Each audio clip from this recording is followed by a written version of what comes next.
नमस्कार दोस्तों, मैं हूँ डॉक्टर ज्योति और मैं आपका बहुत बहुत स्वागत करती हूँ। आज के इस वीडियो में हम बात करने वाले हैं एंकोलाइजिंग स्पॉन्डिलोलाइसिस। ये जो बीमारी है ये क्यों होती है, ये जो बीमारी है इसके क्या रीजन हो सकते हैं और इसके लिए कौन से होम्योपैथिक मेडिसिन आप इस्तेमाल करेंगे, इसके बारे में डिटेल में आज इस वीडियो में हम बात करने वाले हैं।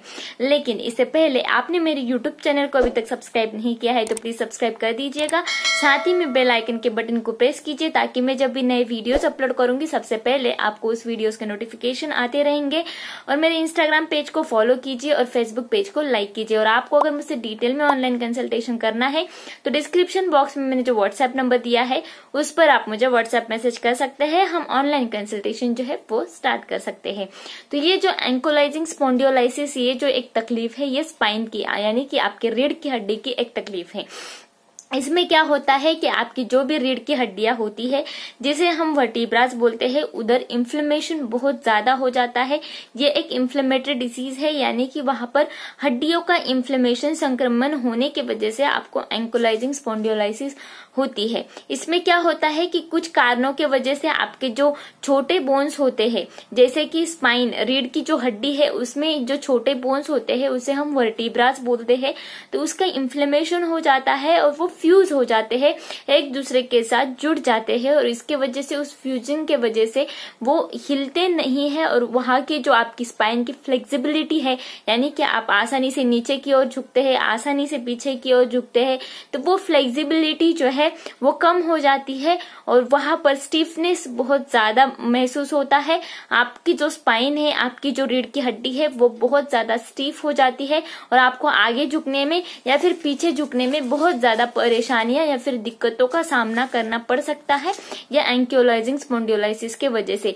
इसमें आपकी रिब्स जो है वो भी अफेक्टेड होती है। जो लंग्स में जो रिब्स केज बना हुआ होता है, आपकी जो हड्डियां होती है वहां पर रिब्स का अगर इन्फ्लेमेशन होता है, जब आप लंबी सांस लेते हैं तो वहां पर आपको दर्द भी होता है और लंबी सांस लेने में आपको डिफिकल्टीज भी देखने को मिलती है। तो ये जो एंकोलाइजिंग स्पॉन्डिलोलाइसिस है, इसके कुछ साइन एंड सिम्टम्स है, उसके बारे में भी हम बात करते हैं।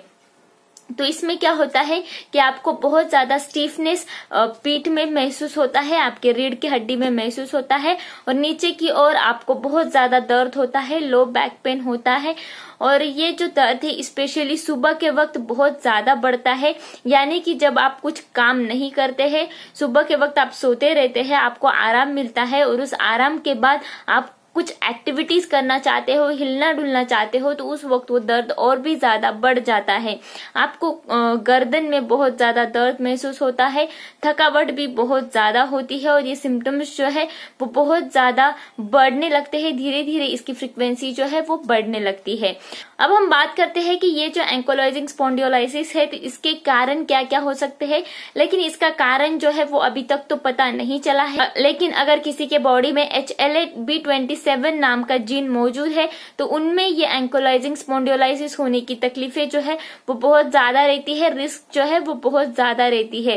तो इसमें कुछ रिस्क फैक्टर भी है, जैसे कि आपका जेंडर, तो मेल में ये जो तकलीफें है वो ज्यादातर देखने को मिलती है वुमेन के, लेडीज के कंपेयर में। और एज, जैसे आपका एज जो है वो बढ़ता जाता है या फिर आपको अर्ली अडल्टहुड में या फिर लेट एडोलेसेंस में ये तकलीफें जो है वो देखने को मिलती है। अगर हेरिडेटरी प्रॉब्लम है, यानी कि आपके माता पिता को एंकोलाइजिंग स्पॉन्डिलोलाइसिस की तकलीफ है, उनमें ये HLA-B27 जीन है, तो आगे चलकर उनके बच्चों में, उन माता पिता के बच्चों में बहुत ज्यादा ये रिस्क फैक्टर जो है वो बना रहता है एंकोलाइजिंग स्पॉन्डिलोलाइसिस होने का। तो ये जो एंकोलाइजिंग स्पॉन्डिलोलाइसिस है इसका स्पेसिफिक ट्रीटमेंट अभी तक तो नहीं है जो कि पूरी तरीके से ये एंकोलाइजिंग स्पॉन्डिलोलाइसिस ठीक हो जाए, लेकिन कुछ प्रिवेंटिव तौर पर हम मेडिसिन यूज कर सकते हैं, या फिर जो भी दर्द आपको होता है उस एंकोलाइजिंग स्पॉन्डिलोलाइसिस में, तो उस दर्द को राहत देने के लिए कुछ होम्योपैथिक मेडिसिन ऐसी है जो आप इस्तेमाल कर सकते हैं। अब उसके बारे में डिटेल में हम बात करते हैं। तो ये जो एंकोलाइजिंग स्पॉन्डिलोलाइसिस है इसके लिए एक होम्योपैथी में मेडिसिन है जिसका नाम है अल्फा एमएच। ये शॉबे कंपनी का आता है। तो ये जो मेडिसिन है ये लिक्विड फॉर्म में आता है। ये आप एंकोलाइजिंग स्पॉन्डिलोलाइसिस के लिए इस्तेमाल कर सकते हैं। इसमें क्या होता है कि आपको जो भी जॉइंट पेन या फिर कनेक्टिव टिश्यू का पेन या फिर मसल्स का पेन जिसे हम मायल्जिया बोलते हैं, तो उस सिम्टम्स को राहत देने के लिए ये जो मेडिसिन है ये बहुत ही अच्छी तरीके से काम करता है। स्पेशली जहाँ पर मूवमेंट होकर दर्द बहुत ज्यादा होता है तो उस दर्द को ठीक करने का काम ये मेडिसिन जो है ये करता है। साथ ही में अगर आपको कुछ इन्फेक्शन या फिर इन्फ्लेमेटरी डिसीज होते हैं या फिर इम्यून सिस्टम रिलेटेड कुछ डिसीज होते हैं या फिर किसी वजह से आपको मार लग गया है या फिर ओवर एक्सर्शन के वजह से आपको मसल पेन होता है, आपके नेक में या फिर पीछे की ओर बहुत ज्यादा दर्द होता है, लोअर बैक में भी आपको बहुत ज्यादा दर्द होता है, आपके हाथ पैरों में भी दर्द होता है या फिर आपके टेंडन्स या फिर लिगामेंट्स फटने के वजह से या फिर उनका इन्फ्लेमेशन होने के वजह से जो दर्द रहता है, तो उस दर्द को भी ठीक करने का काम ये अल्फा एमपी ये जो मेडिसिन है ये करता है।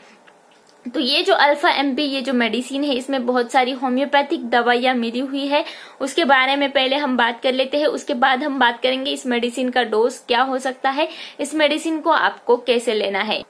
तो पहली मेडिसिन इस ड्रॉप में मिली हुई है, इस लिक्विड में मिली हुई है, वो है रस्टॉक्स।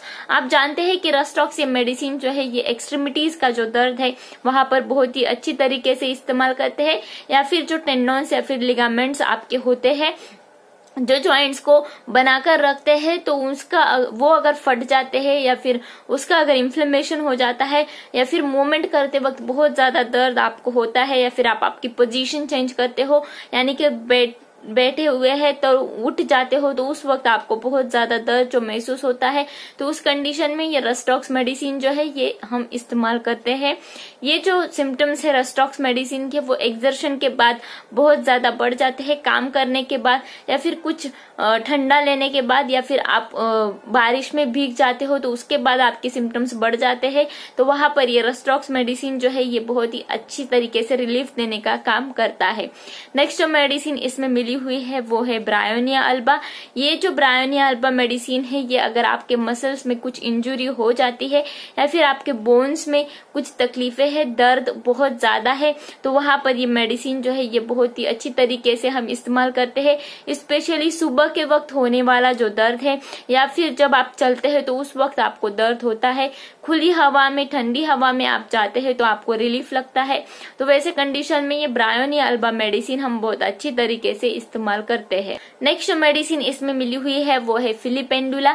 इसमें क्या होता है कि आपके हाथ पैरों में आपको बहुत ज्यादा हेवीनेस भारीपन महसूस होता है, स्पेशली आपके लोअर लिम्स जो होते हैं, पैर जो होते हैं उसमें आपको बहुत ज्यादा हेवीनेस भारीपन महसूस होता है। एक भी स्टेप्स अगर आप चलते हो तो आपको बहुत ज्यादा दर्द होता है, तो उस कंडीशन में ये मेडिसिन जो है ये बहुत ही अच्छी तरीके से काम करता है। नेक्स्ट और इम्पोर्टेंट मेडिसिन इसमें मिली हुई है वो है अर्टिका यूरेंस, जहां पर आपका यूरिक एसिड बहुत ज्यादा बढ़ जाता है, आपका यूरिक एसिड डायथिसिस है और उसमें आपके एंकल्स या आपके पैर और आपके रिस्ट जो है वो अगर इन्वॉल्व होती है गाउट के वजह से, तो उस गाउट पेन को दूर करने का काम ये अर्टिका यूरेंस बहुत अच्छी तरीके से करता है। नेक्स्ट जो मेडिसिन इसमें मिली हुई है वो है सिमिसिफ्यूगा। ये जो सिमिसिफ्यूगा मेडिसिन है ये मस्कुलर पेन के लिए, यानी कि जहां पर टेंडन्स या फिर कार्टिलेजेस का दर्द आपको है और आपको लिम्स में आपके हाथ पैरों में बहुत ज्यादा दर्द है, रेस्टलेसनेस भी बहुत ज्यादा है, आपको बहुत ज्यादा थकावट महसूस होती है और आपके पूरे बदन में बहुत ज्यादा दर्द रहता है, तो उस वक्त सिमिसिफ्यूगा मेडिसिन जो है ये हम इस्तेमाल करते हैं। तो ये जो सारी होम्योपैथिक दवाइयां मैंने अभी बताई तो ये अल्फा एमपी इस होम्योपैथिक लिक्विड में मिली हुई है। तो ये जो होम्योपैथिक लिक्विड है जहां पर आपको एंकिलोजिंग स्पॉन्डिलोलाइसिस का दर्द बहुत ज्यादा होता है, तो उस दर्द को रिलीफ करने का काम ये मेडिसिन जो है ये करती है।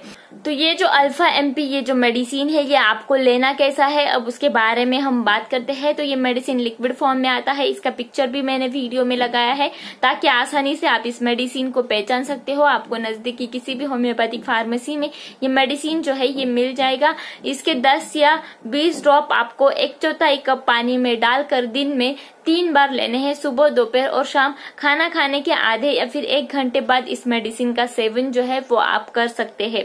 तो ये जो मेडिसिन है इसके कुछ साइड इफेक्ट्स है क्या, तो इसके कुछ भी साइड इफेक्ट्स अभी तक तो भी ज्ञात नहीं है। सिर्फ अगर कोई पेशेंट रस्ट टॉक्स को लेकर हाइपर सेंसिटिव है तो उन्होंने इस मेडिसिन को जरा ध्यान से सेवन करना चाहिए। तो आज की वीडियो में बस इतना ही। अगर आपको एंकोलाइजिंग स्पॉन्डियोलाइसिस की तकलीफ है तो ये जो अल्फा एमपी मेडिसिन है ये आप लगातार इस्तेमाल करते हैं तो जो भी दर्द आपको होता है या फिर जो भी स्टिफनेस आपके स्पाइन में, रीढ़ की हड्डी में होती है, तो उस स्टिफनेस को, उस दर्द को कम करने का काम ये मेडिसिन जो है ये बहुत ही अच्छी तरीके से करता है। तो मैं आशा करती हूँ ये वीडियो आपको पसंद आया हो, और इस वीडियो को आपने अभी तक लाइक नहीं किया है तो प्लीज लाइक कर दीजिए। आपके फ्रेंड्स और फैमिली में इस वीडियो को शेयर कीजिए। मेरे यूट्यूब चैनल को आपने अभी तक सब्सक्राइब नहीं किया है तो सब्सक्राइब कर दीजिए। इंस्टाग्राम पेज को फॉलो कीजिए और फेसबुक पेज को लाइक कीजिए, और ये वीडियो ज्यादा से ज्यादा आपके फ्रेंड्स और फैमिली में शेयर कीजिए, और मुझे कमेंट बॉक्स में कमेंट जरूर कीजिए। Thank you. चैनल सब्सक्राइब करने के लिए सब्सक्राइब बटन पर क्लिक करें और नोटिफिकेशन पाने के लिए बेल आइकन प्रेस करें।